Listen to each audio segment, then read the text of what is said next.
मुंबईत पावसाचा हाहाकार सुरू आहे। रस्ते पाण्याखाली गेलेत, पण अशाही परिस्थितीत मुंबईकरांच्या सुरक्षेसाठी आपली खाकी वर्दी छातीचा कोट करून उभी आहे। जोगेश्वरीतील पोलिसांच्या एका अभिमानास्पद कामगिरीची मोठी बातमी समोर आली आहे। नेहमीच तत्पर, सदैव मदतीला हा शब्द फक्त सांगण्यापुरता नाही, तर तो कृतीत कसा आणायचा हे जोगेश्वरी पोलिसांनी दाखवून दिलं।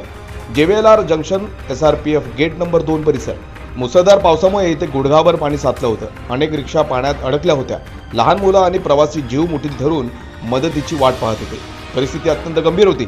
पाण्याचा प्रवाह वाढत होता, पण याच संकट समयी जोगेश्वरी पोलिसांची मोबाईल एक टीम तिथे देवदूत बनून धावून आली।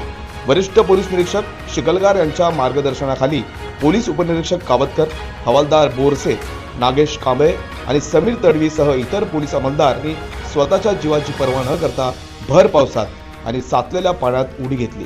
पाण्यात अडकलेल्या लहान मुलांना सुखरूप बाहेर काढलं, रिक्षा चालकांना मदत केली आणि अतोनात प्रयत्न करून तिथली विस्कळीत झालेली वाहतूक पूर्ववत केली।